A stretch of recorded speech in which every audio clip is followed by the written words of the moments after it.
Olá para você que está acompanhando a Rádio Muriaé, está começando mais um Momento Saúde e o assunto de hoje é bastante preocupante. Nós estamos com a doutora Fernanda Mescoli e vamos falar sobre trombose, né, doutora? Seja muito bem-vinda novamente. Obrigada pelo convite, é sempre um prazer estar aqui na Rádio Muriaé para falar um pouco das doenças vasculares. Doutora, como é que a gente tem visto vários casos desse assunto, então vamos para começar, o que é trombose? Então, trombose é uma formação de um coágulo no interior de um vaso. Pode ser uma artéria, pode ser uma veia, mais comumente dentro de uma veia. Então, acontece a formação desse coágulo, há um entupimento dessa circulação e aí o paciente começa com dor na perna, um inchaço, pode ter um aquecimento na região da perna também, um endurecimento na panturrilha e pode levar a complicações. E doutora, tem algum motivo por ter os principais sintomas, os principais sinais nas pernas? Não, 90% dos casos de trombose ocorrem nas pernas, mas pode ter também em outros locais do Sim, corpo. entendi. E existe vários tipos de trombose. Quais que são os principais deles? Principal trombose é a trombose venosa profunda, que acontece dentro das veias. E o nosso maior medo da trombose venosa profunda é se soltar um coágulo de dentro da veia da perna, ele pode migrar no sentido do coração e fazer o que a gente chama de embolia de pulmão. E para a pessoa que ela tem essa trombose e ela não consegue identificar quais são os principais sintomas que elas podem estar prestando atenção para conseguir identificar essa doença?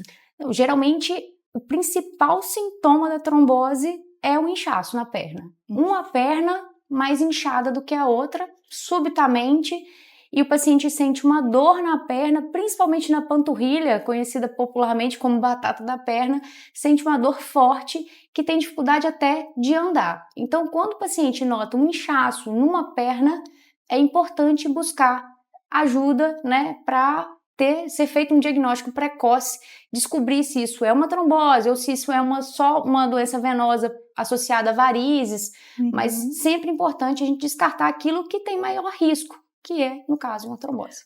Assim, vejo muitos casos, né, nas redes sociais, notícias, que o maior caso são em pessoas com idade mais avançada. Tem alguma relação com a idade, a pessoa ser mais velha? Sim, geralmente ocorre mais em idade avançada. A trombose nunca é por um fator só, geralmente são vários fatores associados. E alguns fatores podem propiciar o surgimento dela, que são longos períodos de mobilidade, ou seja, uma internação, ou uma viagem longa de avião, ou um paciente que está acima do peso, né? Um paciente tabagista tem um maior risco. Mulheres que têm história na família já de trombose em uso de anticoncepcional, né? Então, câncer, doenças inflamatórias, né? Como doenças reumatológicas que levam à inflamação e podem gerar trombose. O próprio Covid, né? Que foi uma doença inflamatória e com tendência à trombose também. Então, tem vários fatores que, quando associados, aumentam o risco desse paciente formar coágulos dentro do sangue. E, doutora, você falou de um caso, né, de mulheres. Me fez lembrar uma notícia que nós tivemos recentemente da Nábila Furtado. Nossa, o pessoal já até colocou aqui a notícia. Ela era Miss e ex-primeira-dama de Cariacica. E, acredito, pela notícia, ela teve a embolia pulmonar. Ela tinha apenas 35 anos. Como é que você tem visto esses casos na sua clínica? Bom, o caso dela é um pouco de exceção, né? Uma mulher jovem que teve um diagnóstico de câncer de mama. Sim.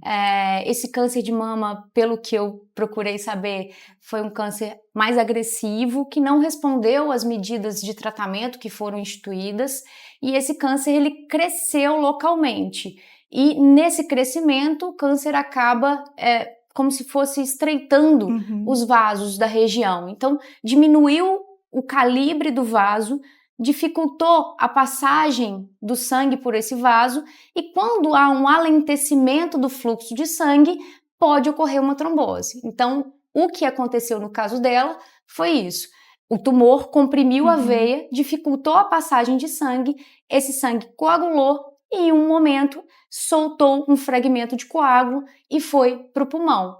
E acabou fazendo a embolia de pulmão, que gerou, né, o óbito dela. Entendi. Mas você tem visto alguns casos em pessoas mais jovens em caso de trombose? Sim, nós vemos alguns casos de jovens com trombose, muito associado ao uso de anticoncepcional, mas aqui a gente tem que fazer um alerta, porque não é toda pessoa que tem contraindicação Sim. ao uso de anticoncepcional Uhum.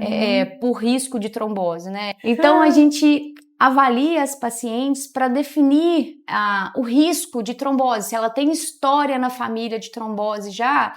É um alerta para a gente tentar evitar o anticoncepcional via oral. Então, a gente tenta usar outras medidas.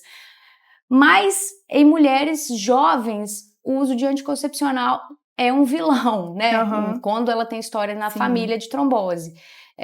Câncer não é tão comum, mas também tem história de pacientes que vão fazer viagens longas, né? Uhum. Pela pressão hipobárica que ocorre no avião, há um alentecimento maior do fluxo de sangue e uma probabilidade maior de trombose. Então, geralmente, viagem longa, anticoncepcional oral, são alguns fatores que podem predispor trombose em jovens. Doutora, você falou que é por conta de, né, o fechamento dos vasos sanguíneos que pode ocorrer a trombose.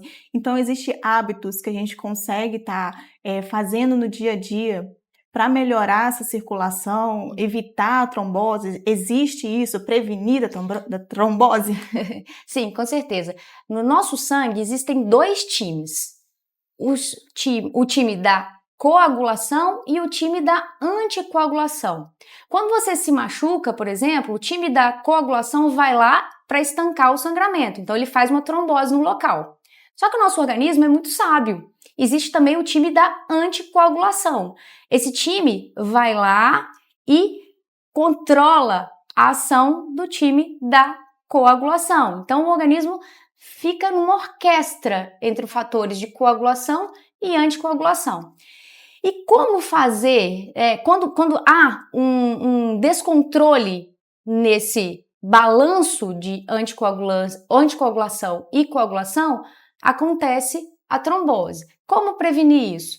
Ser ativo. Se for fazer viagem longa, uso de meia elástica, que deve ser orientado pelo médico, né?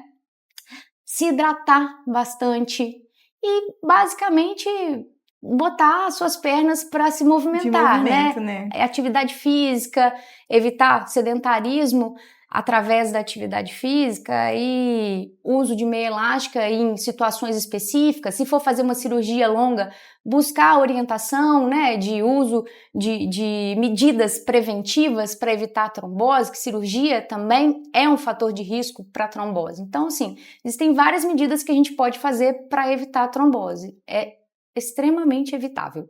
Que bom, pessoal. Então, para você que está nos acompanhando, acompanhe também a doutora Fernanda Mescoli nas redes sociais, que ela tem muito conteúdo, né, doutora? Fala o seu arroba pro pessoal que está nos acompanhando. Isso aí, acompanha a gente lá no arroba doutora Fernanda Mescoli e fique por dentro de várias novidades e também de informação sobre saúde vascular.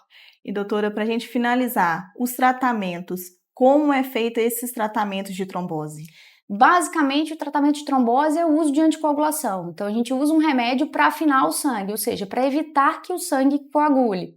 Existe um período que a gente usa esse remédio. Isso vai depender do nível de trombose, se ela foi abaixo do joelho, se ela foi acima do joelho, se ela foi em alguma víscera, né? Então, assim, isso depende de cada local da trombose. O tempo de uso de medicação. O uso de meia elástica também, né? E basicamente é um tratamento clínico com medicamento. Alguns casos mais drásticos, onde o paciente tem uma trombose muito extensa, a gente pode lançar a mão de cirurgia, mas são casos de exceção. Na maioria dos casos, o tratamento é feito com medicamento via oral.